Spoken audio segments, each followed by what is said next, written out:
Willow Waters stumbled into Cottonwood Creek with nothing but a leather satchel, a worn letter, and whispers following her like shadows. The early October wind whipped dust across the main street as townsfolk turned their backs, one by one, doors closing before she could even knock. Cottonwood Creek, Wyoming Territory, 1878, a place where rumors traveled faster than stage coaches and judgment was served colder than winter nights. Willow had expected reluctance, but not this wall of silence. She'd traveled over 200 miles on the promise of her late aunt's correspondence, about a welcoming community that might accept what others wouldn't, her crime. A failed marriage to a powerful man back east who'd convinced half of Boston she was unstable after she discovered his unsavory dealings and threatened to expose him. The divorce papers had been finalized, but not before he destroyed her reputation with calculated precision. Now, at 26, Willow was learning that his reach extended even to this remote frontier town. The saloon's batwing doors swung closed as she approached. The general store's proprietor suddenly closed for inventory mid-afternoon. Even the boarding house claimed to have no vacancies despite visible empty rooms. "We don't need your kind here," muttered the church deacon as he crossed the street to avoid her. "Heard all about your scandalous ways from your husband's business associate who passed through last month." Willow stood in the center of town, her emerald eyes blinking back tears as the sun began its descent behind the distant mountains. Night would fall soon, bringing the bitter cold of Wyoming autumn with it. "You lost, madam." The voice came from behind her, steady as a heartbeat. She turned to find a tall figure silhouetted against the setting sun. As he stepped forward, she saw a man perhaps 30 years old, with shoulders broad from honest work and eyes the color of summer sky. A well-worn hat shadowed his features, but she could see the thoughtful assessment in his gaze. "Not lost," she replied, straightening her spine. "Just unwelcome, apparently." He nodded once, scanning the closed doors along the street with a frown. "Name's Isaac Keller. Most folks call me Ike. Got a ranch about 3 miles north of here." "Willow Waters," she offered, waiting for the recognition to flash across his face for him to recoil like the others. Instead, he simply touched the brim of his hat in acknowledgement. "Pleased to meet you, Miss Waters. Looks like you could use a place to stay. I had arranged lodgings with Mrs. Thornton by mail, but she claims to have no knowledge of our correspondence." Willow clutched her satchel tighter, hearing the crinkle of her aunt's letters inside. Ike shifted his weight, glancing toward the setting sun. "Getting dark soon. Winter comes early up here." He seemed to make a decision. "I've got a spare room. Simple but clean. You're welcome to it until you sort out your situation." Willow studied him carefully. In Boston, a single woman accepting such an offer would be considered scandalous. Here in the wilderness, with night approaching and no other options, the rules of propriety seemed less important than survival. "Why would you help me when everyone else has turned me away?" she asked directly. Ike's expression remained steady. "Figure everyone deserves shelter and a fair chance, regardless of whatever stories might be traveling ahead of them." He nodded toward his horse, a sturdy chestnut gelding tied to the hitching post. "Can your bag fit in my saddlebag, or would you prefer to carry it?" 20 minutes later, they were riding north through rolling grasslands. Willow seated behind him, her arms wrapped cautiously around his waist.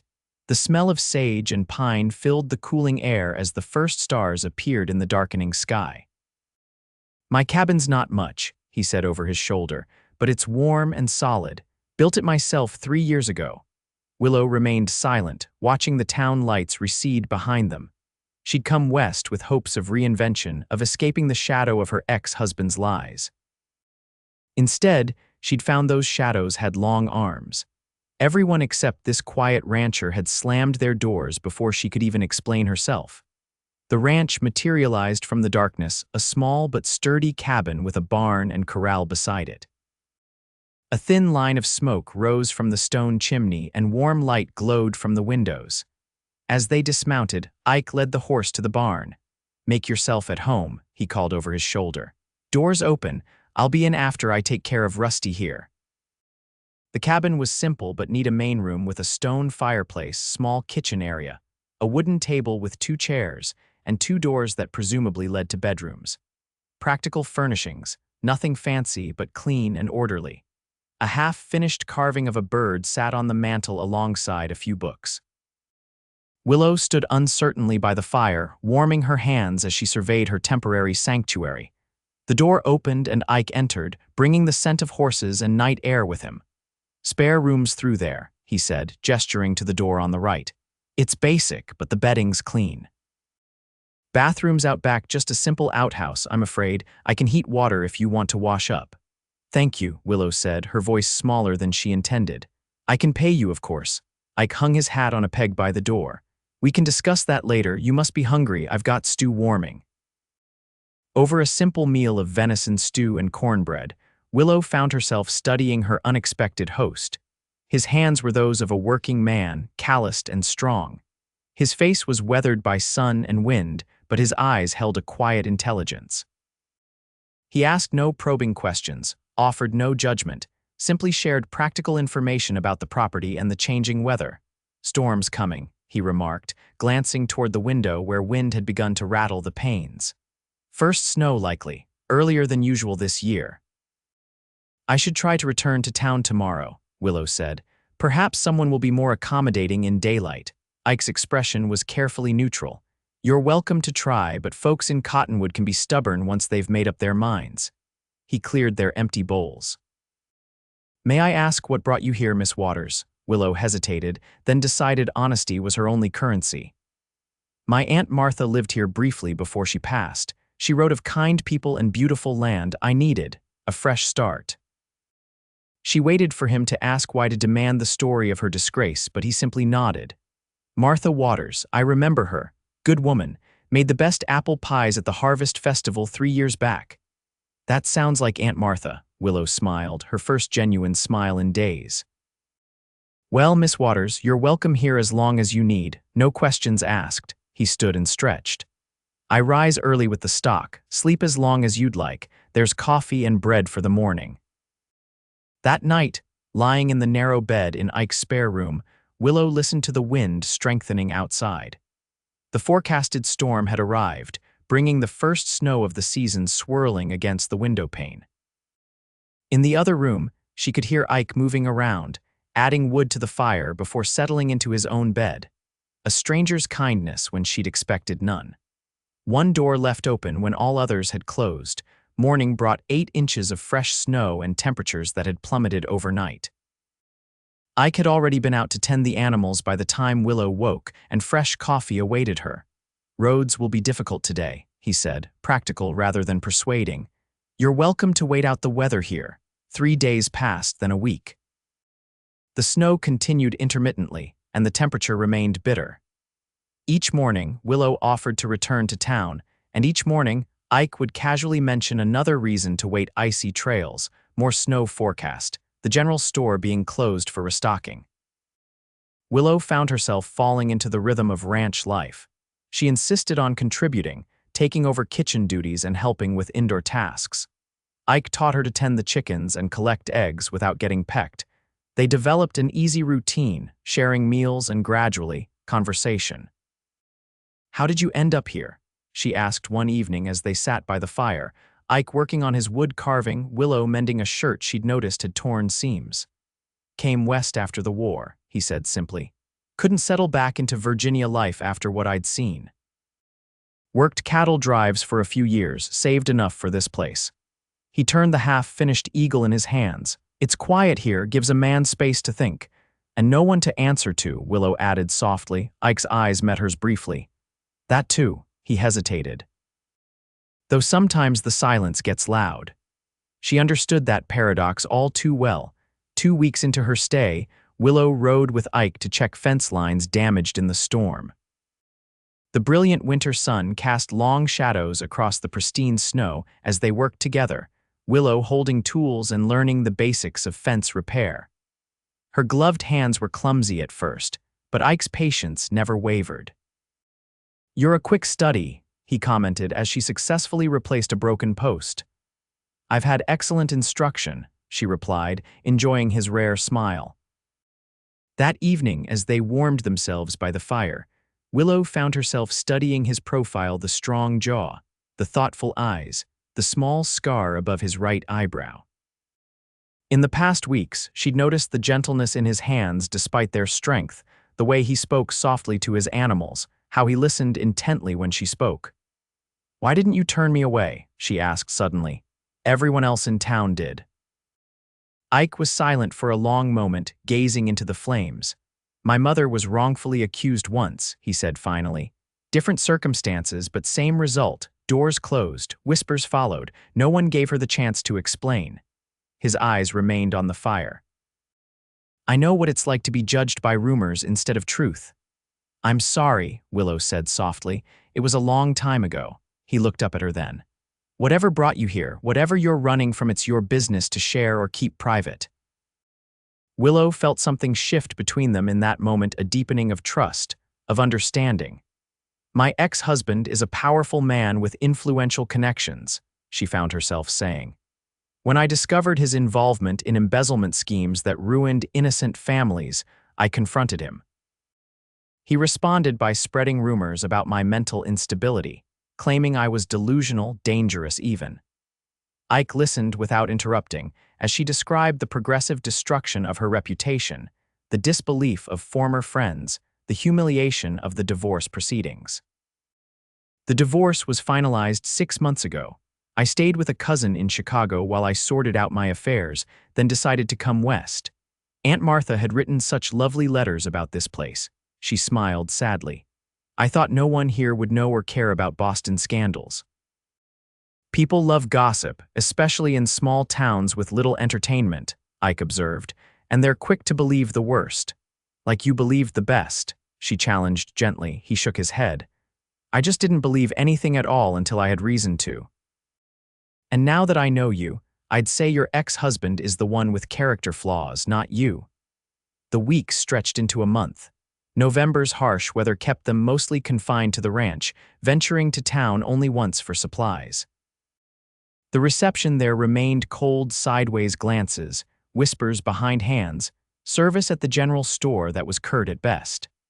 Ike's presence beside her provided some buffer, but it was clear the town had made its judgment. "Keller, you housing that woman's still your business," the storekeeper muttered as he tallied their purchases, "but bringing her into town's another matter. Folks are talking." "Let them talk, Jenkins," Ike replied evenly. "Been my experience that those who talk the most know the least." Back at the ranch, Willow's mortification gave way to anger. "I can't impose on you indefinitely," she declared, pacing the cabin floor. "This situation is damaging your standing in town." "My standing?" Ike's eyebrows rose. "Miss Waters, I've never much cared what Cottonwood thinks of me. I trade there because it's convenient, not because I seek their approval. Even so, I should move on, perhaps further west, in the dead of winter." He gestured toward the window where another snowstorm was building. "That would be unwise. Then I should find employment in town, establish my own lodgings." Ike's expression grew serious. "You're welcome to try, but I doubt you'll find either at present." He hesitated. "Unless you truly wish to leave, I'd prefer you stay until spring." "The work is easier with two," and he stopped abruptly. "And," she prompted, a faint color touched his cheeks. "And I've grown accustomed to the company." That night, Willow found herself unable to sleep, turning Ike's words over in her mind. She'd grown accustomed to his company, too more than accustomed. She found herself watching for his smile, anticipating their evening conversations, noticing the strength in his shoulders when he chopped wood. It was dangerous territory for a woman whose trust had been so thoroughly betrayed, yet she couldn't deny the warm current that ran beneath their daily interactions. December arrived with festive preparations in town that excluded them both. Ike seemed untroubled by this, focused instead on readying the ranch for the deepest winter months ahead. One evening, he returned from the barn with a small pine tree, setting it in a bucket near the fire. "Thought you might like to decorate it," he said, almost shyly. "Found some ornaments in the storage chest. My mother's, from years back." Together they hung delicate glass ornaments and strung popcorn, Willow sharing stories of elaborate Boston Christmases while Ike recounted simpler Virginia traditions from his childhood. When they finished, they stood back to admire their handiwork, shoulders nearly touching. "It's beautiful," Willow said softly. "Thank you for thinking of this." Ike turned to look at her, his expression open and warm in the firelight. "Been thinking of a lot of things lately." His hand found hers, hesitantly at first, then with gentle certainty when she didn't pull away. They stood connected in the glow of the firelight, something unspoken but undeniable growing between them. Christmas morning dawned crisp and clear. Willow woke to the smell of coffee and the sound of Ike moving quietly around the kitchen. She'd wrapped her gift for him in brown paper tied with string, a new scarf she'd knitted from yarn found in the storage chest, working on it secretly when he was out tending the animals. He seemed genuinely touched by the gift, immediately wrapping it around his neck despite the warmth of the cabin. "I have something for you too," he said, retrieving a small package from behind the woodpile. Inside, Willow found a delicately carved wooden pendant, a willow tree with intricate branches hanging on a leather cord. "You made this," she breathed, tracing the details with her fingertip. "Been working on it when you weren't looking." His eyes followed her fingers as they explored the carving. "Hoped you might like it. It's exquisite."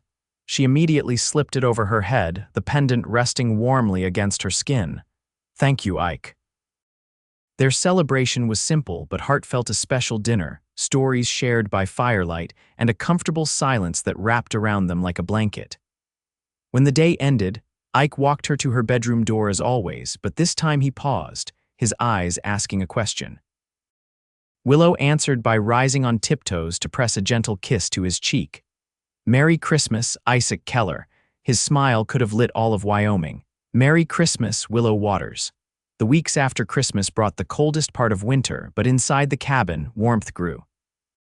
Their relationship evolved with cautious joy, hands finding each other during evening conversations, a brief touch while passing in the kitchen, a lingering look over morning coffee.